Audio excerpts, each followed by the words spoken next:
Welcome, everybody. I am Steve Call. I'm the Dean of the Graduate School of Journalism here at Columbia, and I'd like to formally welcome you to the 80th Annual Maria Moors Cabot Prizes, the oldest awards in international journalism. Each year, of course, the prizes honor outstanding journalism in and about Latin America. Tonight's winners, as we'll soon discover, have dedicated their careers to understanding and reporting on our hemisphere and our unstable world, from Argentina to Brazil, Haiti to Venezuela. Before we retire to eat our dinner and resume our conversations, I'd like to recognize some folks who are here tonight that are a really important part of this institution. As I call your name, please stand, and we can all hold our applause until everyone is recognized. First, I'd like to welcome members of the Cabot family. Your leadership and support enables us to honor and hold up the very best reporting about the Americas. Would you please stand to be recognized?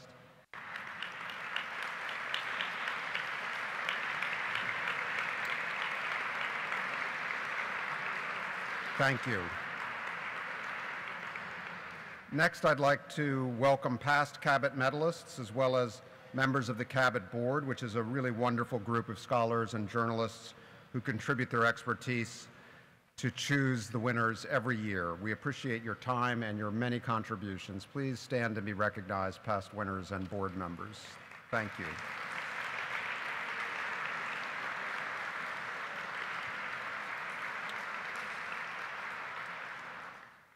And finally, I'd like to recognize the journalism school students who are in attendance. One of the great things about these prizes for us is that the winners come and talk to our students, become part of our informal curriculum, and also the prizes support access to our school from students from all over the world. So I'd like to particularly welcome international students and the 4 Cabot scholars who this year come from China, Italy, Panama, and Spain. Please stand and introduce yourselves.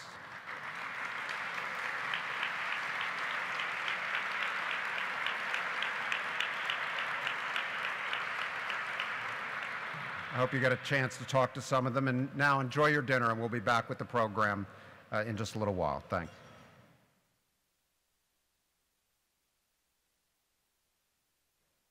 Now we get to the good part. Just a few thoughts as we turn to the prizes. I think it's obvious, and probably has been talked about at a number of our tables tonight, that we convene this evening in an increasingly unsettling atmosphere of threats and attacks on journalism and journalists in the Americas and elsewhere. Over coffee this morning, I was telling my table mates I had to absorb the front page story in the New York Times about the reported brutal murder of inside Saudi Arabia's consulate in Istanbul of a Saudi journalist I consider a friend, Jamal Khashoggi, who is well known to many other journalists who have worked in the Middle East. You know, Jamal has spoken and written critically about Mohammed bin Salman, the brash new crown prince of Saudi Arabia, and he recently became a U.S. resident. Jamal did involuntary exile because of the threats against him. His disappearance is an outrage, but sadly it's not an isolated one. 8 journalists have been murdered in Mexico and elsewhere in Latin America so far this year in cases where the motive has been confirmed as related to the journalist's work, according to CPJ, the Committee to Protect Journalists. And of course, we know in this country in June at the Capital Gazette in Annapolis, Maryland, 4 journalists died in a mass shooting carried out by a man who had threatened the newspaper for a number of years. Of course, we all know that these attacks are taking place amidst populist discourse, here and abroad, that often seeks to delegitimize journalism. How are we to respond? Much larger question than we have time for right now, but I do think that one of the many answers is represented by this gathering, by the Cabot Prizes, and by its winners and the example they provide. We are here to honor journalists who, without fear or favor, continue to produce deep and influential work, sometimes under pressure, but work that is vital to any democracy and to the pursuit of fair and just societies across the Americas. We're proud of our winners tonight, but we're also inspired by them. Now it's my privilege to introduce the chair of the Cabot Board tasked with selecting our medalists each year. She comes to us from the David Rockefeller Center for Latin American Studies at Harvard, where she is the editor-in-chief of Revista, the Harvard Review of Latin America. She worked as a foreign correspondent for almost 2 decades in Colombia, Nicaragua, and Germany, writing for publications like the Miami Herald and Time. She covered the Sandinistas, the war in El Salvador, the fall of the Berlin Wall.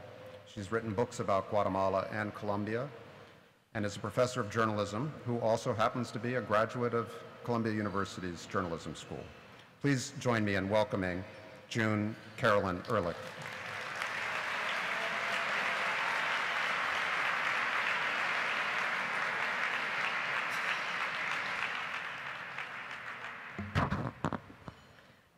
Buenas noches, todos y todas.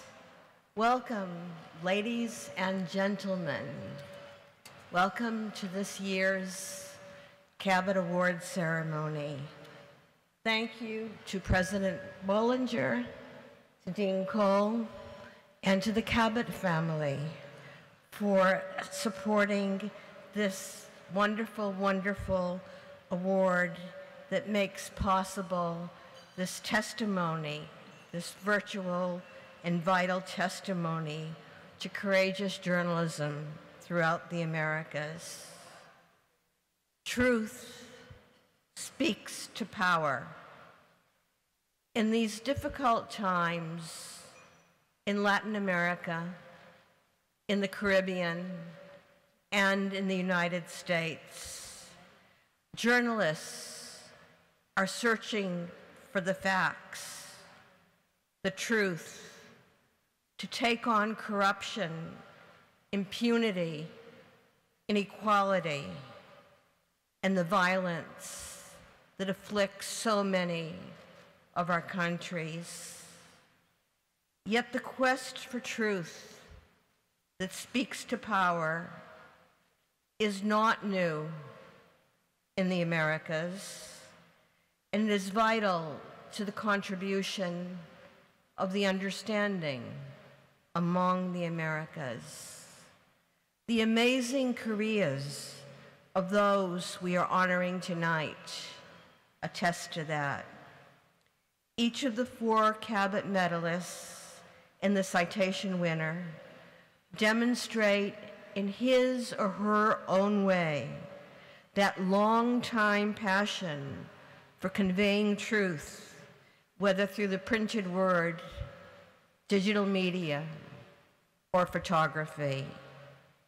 Journalists like Hugo Alconada, Jacqueline Charles, Graciela Mochkofsky, Fernando Rodrigues, and Meridith Kohut provide an inspiration for all of us, and especially for those who are only now beginning to discover that the media are a vital antidote to spin and lies, to unbridled power, to the many challenges to human rights, democracy, and equity in our region.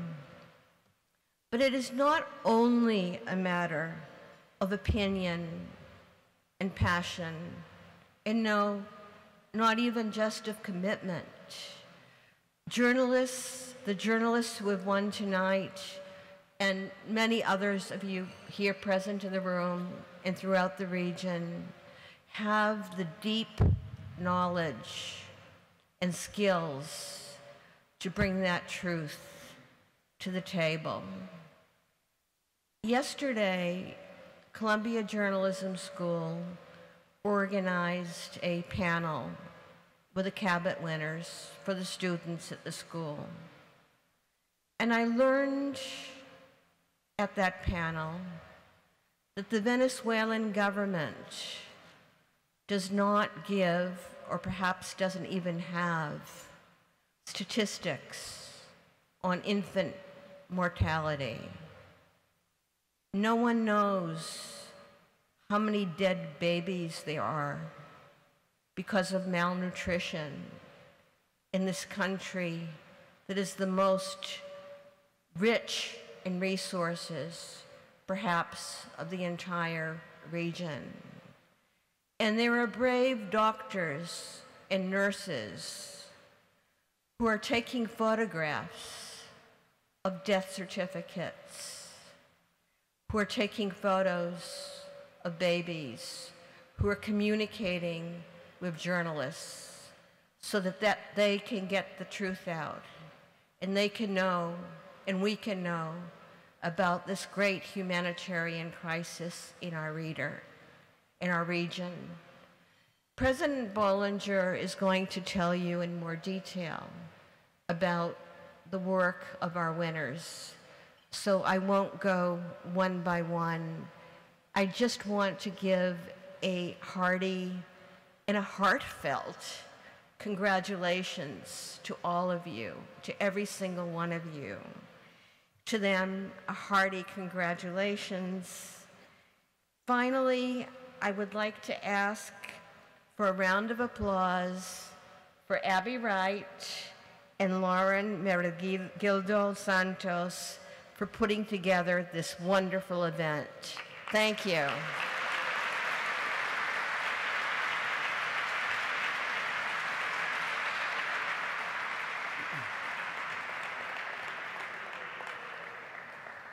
Thank you, June. It's my privilege now to introduce the president of Columbia University, who will preside over this evening's Cabot Prizes ceremony.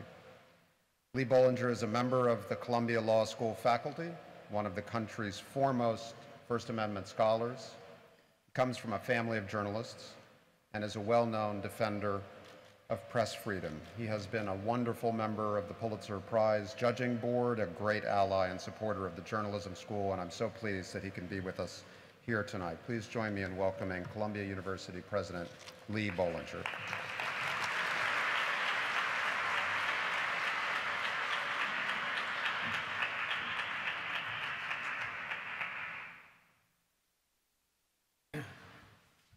Thank you very much, Steve. I think it is always a stirring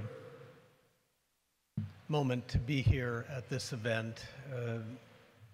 The people who are recognized by these great awards, the oldest international prize for international journalism in the world, the people who are recognized have performed such courageous and brilliant public service that it's really, really hard to put into words how meaningful this is. So, as always, we feel honored by your presence. I mean, I think it's just important to say very briefly that this is, as has been said, a really, really difficult and even scary time in this country and around the world. And frequently one thinks about an event like this, the difficult challenges of reporting in Latin America. And it's from a standpoint of feeling that not quite so difficult here. Now it's difficult here. Now it's extremely difficult in many, many countries around the world that we have taken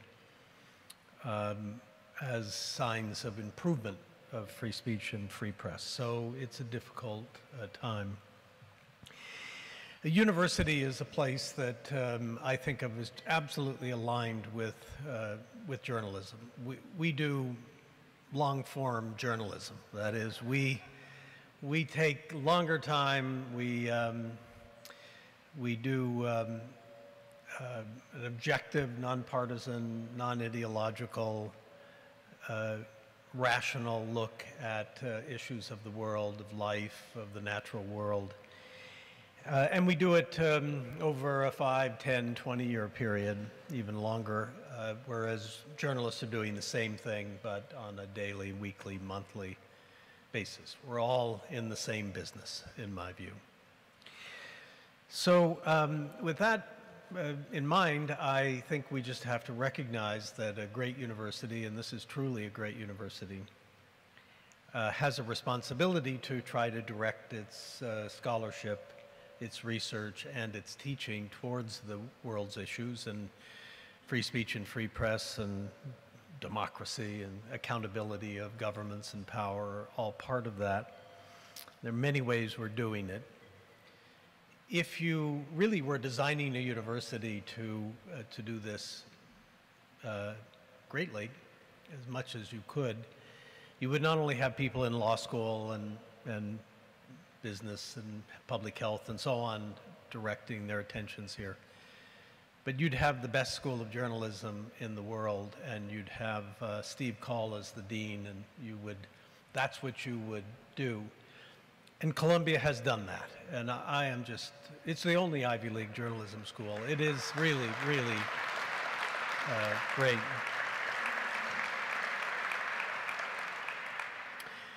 And then you'd have prizes and awards and recognition of people who have really achieved great things and you admire, and we do that with the Pulitzer Prizes, and we do that with the Cabot Awards tonight. We have also done some other things, just to make note of them. One is we've set up some years ago a center devoted to studying and working on global free expression around the world. Nowhere before this has it been possible to assemble in one place, a website, all of the decisions every week, every month that happen on freedom of speech and press around the world. You can go to the Columbia Global Freedom of Expression website within the Columbia system, and you will find there short synopses and references to all the decisions. So that, in my view, is a service of great importance. But we also have many projects and connections and work with people all over the world on enhancing free speech and free press. And then more recently, just a year ago or so, along with the Knight Foundation, we set up the Knight Institute on Free Speech at Columbia with a major grant from the Knight Foundation and a matching grant from Columbia, and we're raising money for this now, and it is actually up and running, and its purpose is not only to foster study and public education about free speech, free press, but also to litigate. And so this is embedding within a great university an organization whose purpose, whose mission is to include action in the world. Already there are some quite important cases that have been filed. So I just want you to know that we take all of this extremely seriously at every level, research, teaching, and in the schools that we have, notably the journalism school, and in these institutes. So let me now begin with the awards, and we start with Hugo Alconada Mon. Please come to the podium.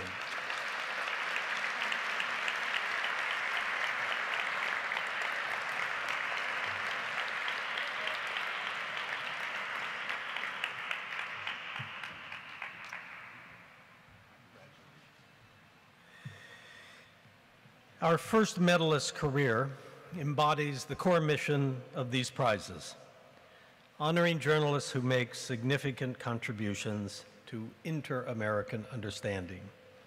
Known for his fair reporting and collaborative spirit, and for helping expose one of the biggest corruption scandals ever seen in Latin America, investigative reporter Hugo Alconada Mon has added to a greater awareness of the region in the digital era. He was the founding partner in a pioneering network of Latin American investigative reporters which exposed the corrupt practices of the Brazilian company Odebrecht, obtaining public contracts and favorable treatment in several countries in the region. That ongoing investigation unearthed evidence against several high-ranking public officials including ex-presidents, presidents, and one vice president. His generous spirit has also led him to partner with other media in his own country and to teach and mentor the next generation of younger reporters. Alconada has earned the respect of his colleagues and of the public thanks to his fierce independence. He became famous for refusing to give in to Argentina's extreme political polarization, which pushed many news outlets to take sides. For example, when he was developing stories for the Panama Papers, he exposed both pro-government and opposition figures, even shareholders of his own newspaper. Hugo Alconada, for your consistent and relentless focus on exposing corruption and an outstanding body of investigative reporting, the trustees of Columbia University are honored to present you with the Maria Moors Cabot Gold Medal. Congratulations. Mr. President, thank you very much. It's a pleasure.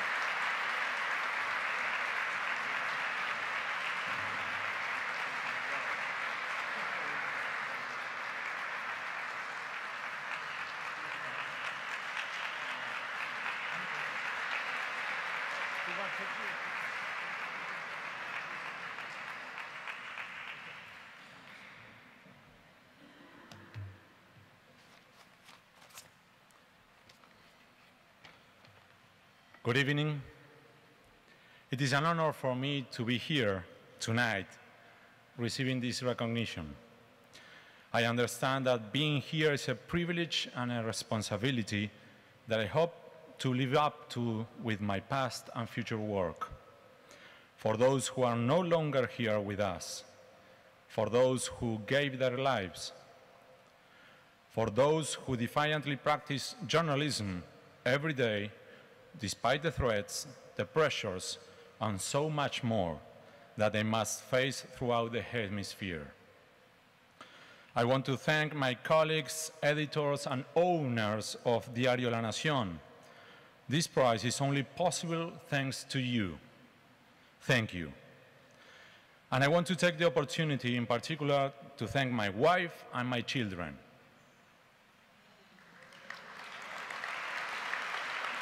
I know how much have you sacrificed all these years. Thank you. I love you. Soy por ustedes. I never imagined that I would ever win this award, because I know who has won it in the past, true giants of Latin American journalism, and because I know why they won it, milestones of our profession. I have had the privilege to know one of those giants personally, Mr. Bob Cox, the editor-in-chief of the Buenos Aires Herald.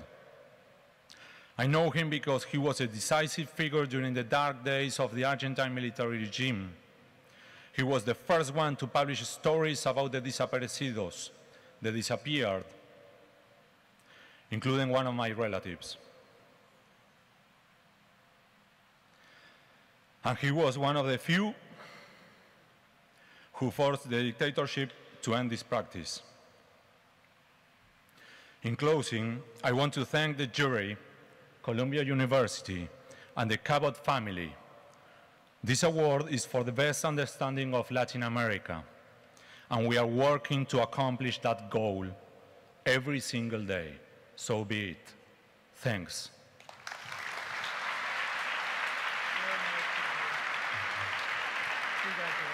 Thank you very much. It's a privilege for me to be here. Thank you.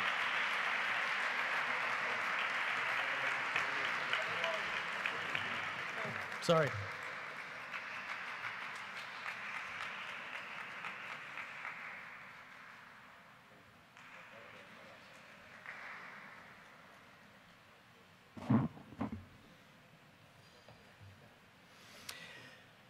Jacqueline Charles, please come to the podium.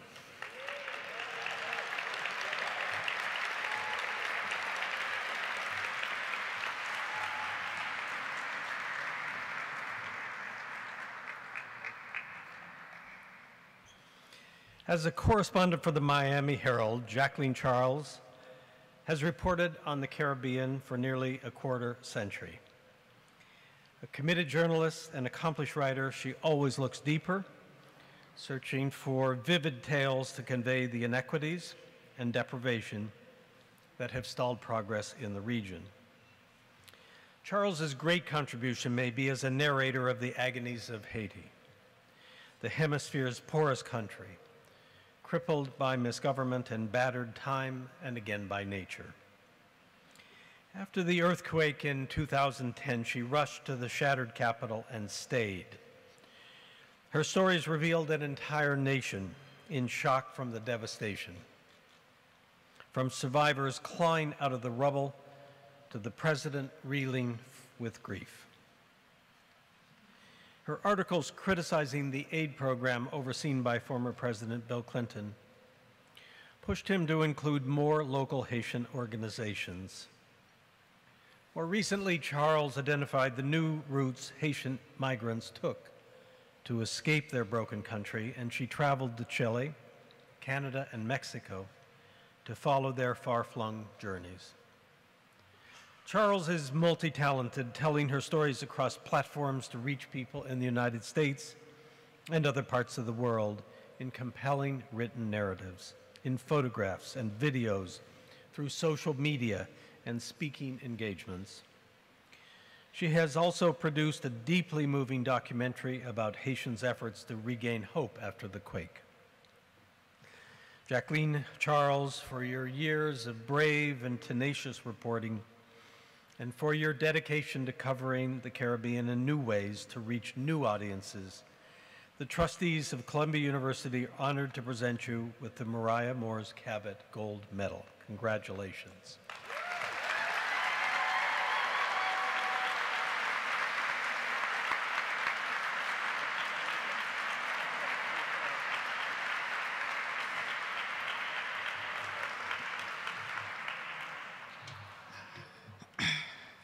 Good evening. I would first like to say thanks to God for guiding me this far. This is truly a great honor, so thank you very much, Columbia University, this year's judges, and the Cabot family for this prestigious prize. I am truly honored to be receiving the Maria Moors Cabot Prize tonight, along with fellow honorees Hugo, Graciela, Fernando, and Meridith. Not only is this award a distinction that brings me immense personal joy and satisfaction, I believe it is a validation of the craft and the ability of journalists to do work that matters. Every journalist wants to go to places no reporter has been, to tell a story that hasn't been told, or find that new angle, the undiscovered fact, the impact that has never fully been explored. I have made it my mission, my life's work, my passion, to tell the stories of the people, specifically those of Haiti, whose voices too often go ignored, and to cover the topics that are deserving of attention. And I've strived to do it with both respect and empathy for the people who have allowed me to share their tales. Human dignity, I believe, is at the core of what we do. Change can happen if people are heard. To my sheroes, sheroes, some of whom are here tonight, El Nuevo Herald editor Nancy San Martin, UNC School of Media Dean Susan King, my mother, Michelle Montas, a Haitian journalist whose shoulder I stand on. Thank you for keeping me sane and focused. I am immensely grateful to the Miami Herald and its parent company, McClatchy, for supporting my endeavors to report from places that are not well known. The Caribbean is my home. Its stories are rich and complex, but often dictated by the news cycle. From Cuba to Chile, across the United States, and along the Canadian and Mexican borders, I've strived to go beyond the death and the latest natural and man-made disasters to document stories of people. People who, like you and me, work hard, raise children, and continuously seek to make better lives for themselves. I am truly blessed to be able to tell their stories and to bring attention to their plight. The commitment of my newsroom and that of executive editor Mindy Marquez Gonzalez and my editor Amy Driscoll tells the world that the Caribbean, and specifically Haiti, it is not a foreign story. For us, it is local news. So on behalf of all, past and present, who have been recognized for excellence in reporting on this region, I say thank you. And for us, the mission continues. Thank you.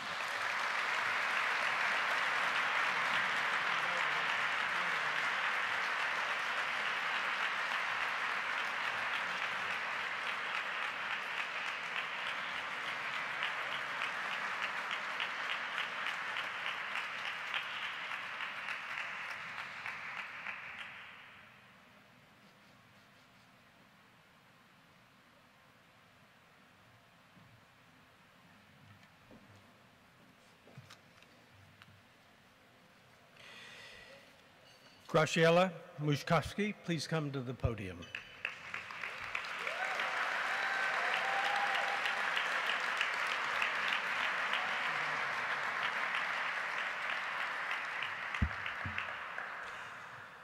Over a career spanning 2 continents and more than 2 decades, Graciela Mochkofsky has distinguished herself as a noted journalist and gifted writer. Her work lays bare important realities about the region, challenging conventional thinking and assumptions. From journalism to religion, her work is consistently first-rate and unfailingly relevant to public issues of primary importance for Latin America. In her native Argentina, Mochkofsky began her career in newspapers, where she pioneered the use of investigative techniques in anti-corruption coverage, previously impossible during military rule. She then shifted her journalistic focus to books, writing deeply researched works documenting, among other topics, the complex interplay of political power and journalism. Her books, Timmerman, The Journalist Who Wanted to Be Part of Power, and Original Sin, Clarín, the Kirchners, and The Battle for Power, are rightly considered nonfiction classics illuminating the role of the media in society.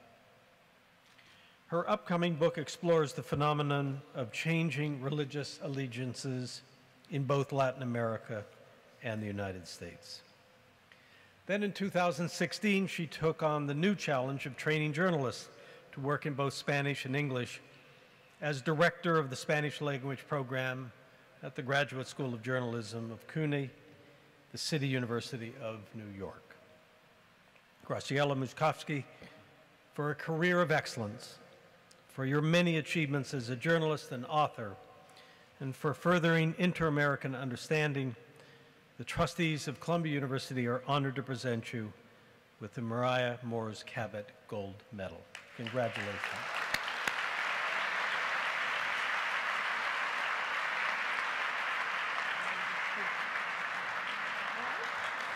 Okay. Buenas noches. Gracias. I would like to thank the board of the Cabot Prize for selecting me, Maria Teresa Ronderos, who's not here tonight, who's responsible for my nomination, the trustees of Columbia University for offering me the award, and the Cabot family for creating this award. President Bollinger and Dean Cole, thank you. It's good to be back here more than 20 years after I got my MS with you, so thank you for that too. I would also like to thank my husband, Gabriel, who's here for me tonight. He's the most supportive partner a woman can ask for, the first editor of almost everything I've written since 1995, mi cómplice in this great adventure of immigration, the father of the most incredible boy in the world, our Ismael. I always get teary-eyed when I talk about him. And one of the fiercest supporters of gender equality and women empowerment I know. Most of my career as a journalist took place in Argentina, but since I haven't lived there for the past 5 years, and since Hugo Alconada was just here tonight representing the best of Argentine journalism, I would like to focus on what I'm doing in this country instead. Almost 3 years ago, by an incredible stroke of luck, I got hired by the Newmark J School at CUNY to launch the first fully bilingual journalism master's program in the United States. Deans Sarah Bartlett and Andrew Mendelsohn, who are here tonight as well, had the audacity to hire this stranger to give life to what they envisioned as a crucial new program to train bilingual journalists in how to cover the increasingly complex reality of the Latino population. I will never thank them enough for the faith they had in me. Latino communities in the United States comprise a widely diverse population that go from the descendants of the original inhabitants of New Mexico, Texas, and California, when those were still Mexico, to the Puerto Ricans who belong to a US territory, to the Latin American immigrants coming from many different countries throughout the 20th century and in more recent years. Mexicanos, dominicanos, cubanos, colombianos, ecuatorianos, salvadoreños, hondureños, guatemaltecos, venezolanos, and so on. Finding one simple definition of Latino is impossible, and some people argue that it's because there's no such thing as a Latino, as you can reasonably argue that there is no such thing as a Latin American. There is no agreement about the term Latino either, and many people prefer to call themselves Hispanics or ask that we simply recognize that it's trying to put into one bag lots of very different people coming from different countries for very different reasons at very different times in history. This wonderful complexity has for too long been lost to what used to be mainstream America. In mainstream media, even today, Latinos have been ignored, misunderstood, underreported, stigmatized, and grouped into an indistinguishable mass only defined by the immigration experience and by the assumed use of Spanish that many, but not all of them, actually speak. As you know, this is a particularly difficult time to be Latino in this country. Just speaking Spanish can get you hurt. Latinos are being targeted by the worst kind of hatred, one that can't see their faces or their hearts, one that puts their children in cages.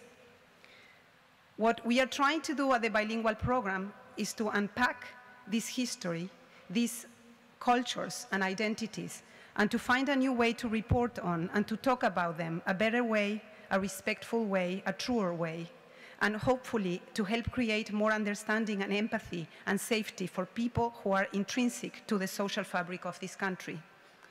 We need more coverage of Latino communities. We need more bilingual reporters. We need more Latinos in newsrooms across this country. We need more interregional understanding of US stories. Thank you. My students sacrifice a lot, our students, my dean is here, sacrifice a lot to come to our school, certain that we will help them become better journalists and offer new paths for their lives. I am humbled by the sacrifices they make every day. Our school demands full dedication from people whose plates are already more than full. Somehow they perform brilliantly in class while at the same time working night jobs to pay for their rent, to support siblings and parents, while caring for sick family members or their own little children. Some are recovering from trauma, a kidnapping in Mexico right before moving to New York, a father threatened by the Maras in Central America in the middle of the semester. And yet, they shine in class, they shine in their summer internships, and they are shining today in newsrooms across this country. How do they do it? I don't know. What I do know is that I am proud of them, that they will change the way we do journalism. They will do better than we did, certainly much better than I've done, and I can't wait to be sitting there in one of these tables, crying with pride when one of my students receives this award. Gracias.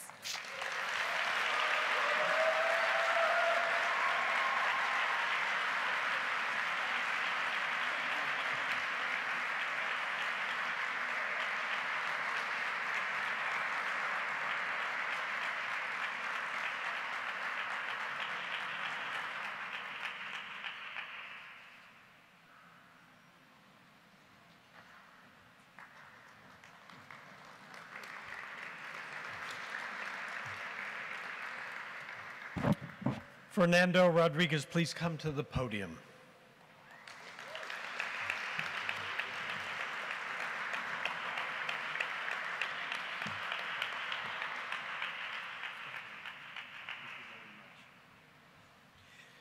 Fernando Rodrigues, for almost 3 decades, he had a distinguished career at one of Brazil's leading newspapers, where he excelled as a reporter, international correspondent, editor, and columnist. Then at the end of 2014, he fell victim to the downsizing that has affected newsrooms all over the world. Except in this case, the layoff turned into an opportunity for Rodrigues to create an innovative news organization, Poder 360. It started as a paid newsletter and evolved into a digital news platform. He went from unemployed to employer, hiring other journalists to help him continue his outstanding political coverage. Throughout his career, Rodrigues has published investigative stories that have had a strong impact on Brazil, including a team project on racism and his own expose of politicians who were paid to vote for a constitutional amendment that allowed the Brazilian president to run for re-election.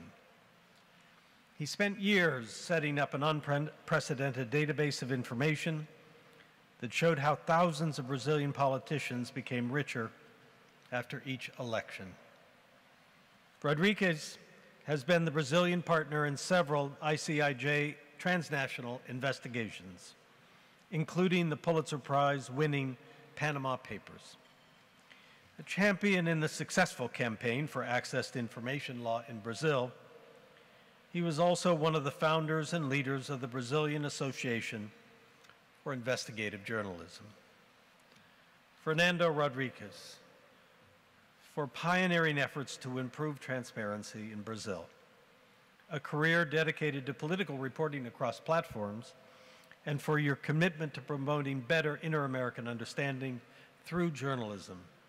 The trustees of Columbia University are honored to present you with the Maria Moors Cabot Gold Medal. Congratulations.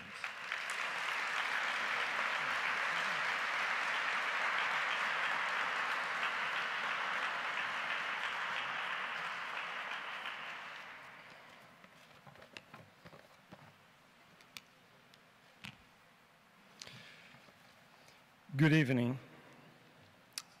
It's a great honor and a pleasure to be here tonight. It's a very sweet feeling also to share the stage with distinguished recipients such as Graciela, Jacqueline, Meridith, and Hugo.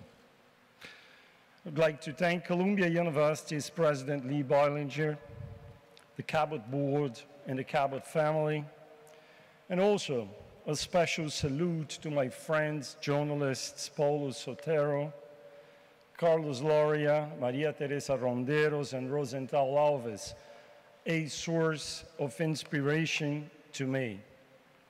And last but not least, finally, I would like to thank my family members here tonight, my beautiful wife, Maria Angela, and my 2 awesome sons, João and Miguel.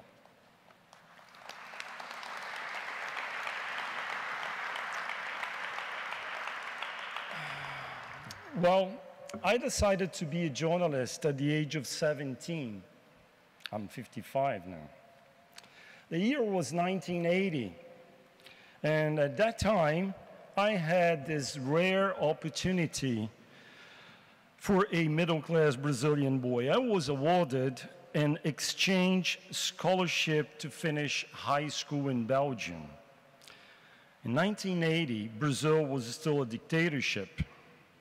When I arrived in Belgium, I was overwhelmed by the amount of free information available.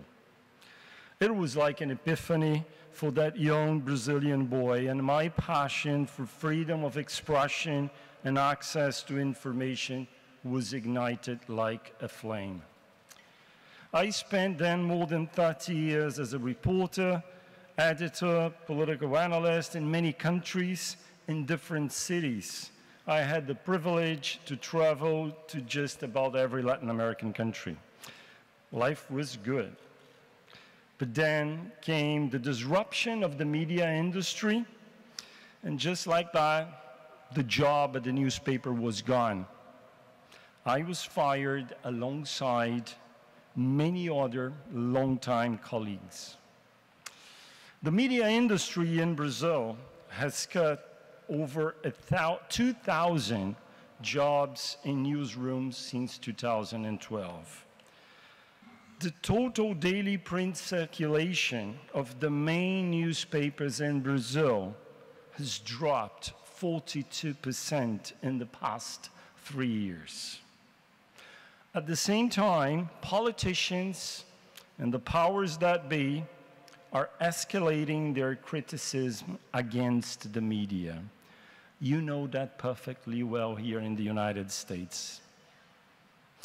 In a democracy, I think it's derogatory and vile to call someone a lowlife or describe the press as the enemy of the people. As a professional journalist, I think it's my daily mission to stand up against those attacks. It's our duty to scrutinize public figures to the greatest extent and benefit of the public interest. But in Brazil, it's more than just name calling. We are in the middle of an election cycle in Brazil. And during the current campaign, candidates running for office have filed 374 lawsuits against news outlets and journalists, according to ABRAGE, the Brazilian Association for Investigative Journalism. In the days preceding last Sunday's vote, there were about 1 million posts on Twitter criticizing the media.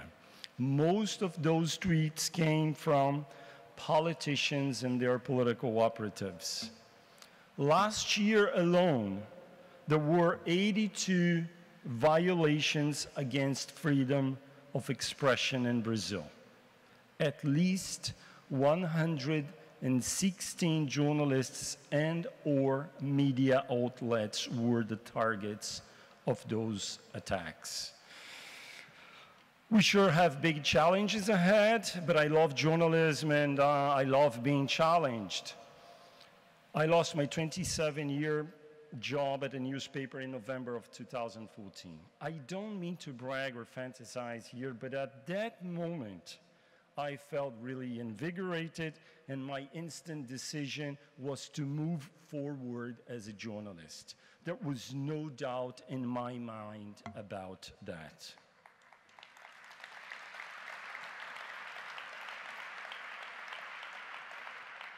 A few months later, in May of 2015, Poder 360 was founded. It wasn't easy. At the start, our team was only comprised of 2 fellow journalists and myself, 3 people. Now, 3 years and a half later, Poder 360 has a web traffic of 4.7 million unique visitors, and there are more than 40 people working full-time at Poder 360, Poder 360 in Brasilia. Well, in conclusion, being awarded with the Maria Moors Cabot is a tremendous honor.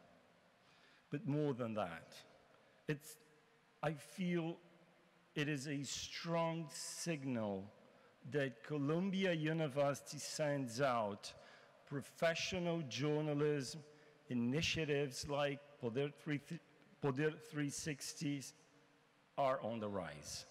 I thank you very much for having me here tonight.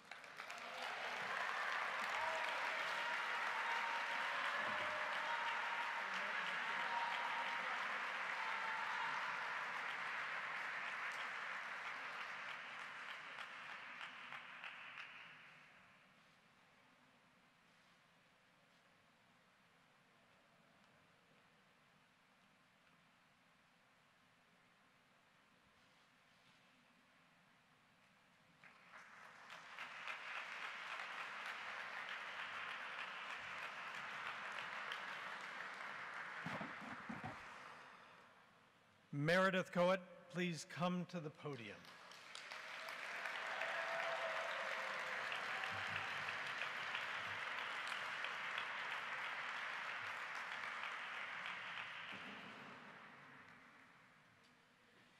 In addition to the gold medals for lifetime achievement, the Cabot jury also searches for journalistic accomplishments in the past year that have had an extraordinary impact on the region. Such was the case with the remarkable and devastating collection of photographs from Venezuela by American photojournalist Meridith Kohut. Kohut has devoted over a decade of her journalism career to documenting Latin America, living in Caracas, Venezuela, since 2007. She spent much of last year traveling inside Venezuela, chronicling what will go down in history as one of the most serious humanitarian crises this hemisphere has seen.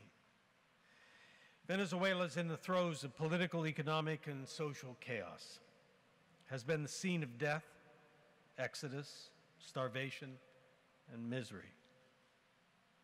Kohut has borne witness to all of it, and in photographs she has shown the world in great nuanced detail and with deep empathy what it cannot ignore.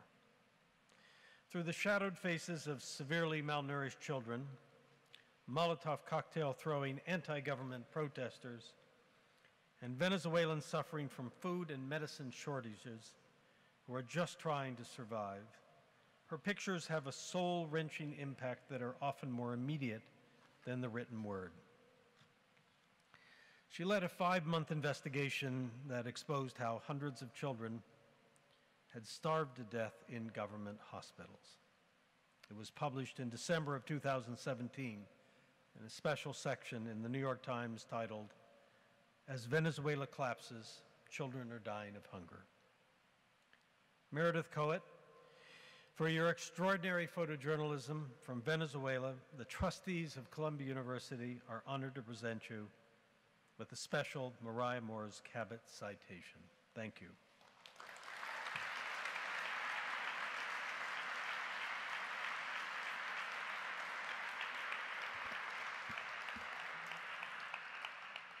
Good evening, everyone. I'm humbled and honored to have my work recognized here tonight. People die unnecessarily every day in Venezuela because of severe shortages of medicine and medical supplies in government-run public hospitals. Over 90% of basic medicines are either impossible or very difficult to access. My first reporting trip to a Venezuelan hospital was shortly after a massive blackout. 7 newborn babies had just died when the power cut stopped their respirator machines from filling their tiny lungs with oxygen. Authorities at the hospital denied to give the babies' remains to their families. To have done so would have required a death certificate and to be issued, and their deaths counted among Venezuela's skyrocketing infant mortality rates. My New York Times colleagues and I found their corpses tossed among heaps of garbage in the hospital morgue. Government authorities had preferred to hide the truth behind their deaths instead of taking responsibility for their failures. In the same hospital, brave doctors snuck me into the emergency room and blocked the doors with their bodies so that soldiers could not enter as I photographed a man that had been stabbed and was bleeding. The doctors could not operate on him because they had no way of even making an x-ray of his chest. When I asked him for his permission to photograph him, he agreed and calmly told me to please tell the world. I've dedicated the past 3 years trying to do just that. Contests and awards for photojournalism have always made me uncomfortable. I feel very strongly that what makes photographs powerful are the people in them, not the people who take them. My photographs being recognized tonight are no different. They're only compelling because of the extraordinary suffering and circumstances of the people in them. Their ability to face and overcome hardships with such grace and such resiliency, and their courage to stand up and to be that face that represents the suffering of so many is what truly deserves recognition. The Venezuelan government denies that the humanitarian crisis exists. They have threatened, beaten, jailed, and forced into exile journalists who report on the crisis. Over 75% of Venezuelan newspapers have had to close. Yet because of the bravery of committed journalists and of those who have allowed their struggles to be documented, we have been able to publish stories and photographs that serve as powerful, undeniable evidence of the true reality in Venezuela. As a photojournalist, it is incredibly humbling to be tasked with the responsibility to bear witness and to be part of the bridge that connects their stories to the world. First and foremost, they're who I thank tonight. I'm also feeling a profound amount of love and gratitude to my New York Times photo family here in New York and my team in Venezuela, who supported and make this work possible. Special thanks especially to David First, to Craig Allen, Megan Peterson, and Isayin Herrera. Thank you. Thank you also to the Chris Hondros Fund for their generous financial support of this coverage. I'd also like to thank the Cabot family, Columbia University, and the Cabot Prize's jury for valuing and supporting journalism in Latin America. And last, but certainly not least, thank you to Donna de Cesare, my long-term mentor and the 2013 Cabot Prize medalist, who first inspired me to work in Latin America over a decade ago and who nominated me for this recognition tonight. Gracias.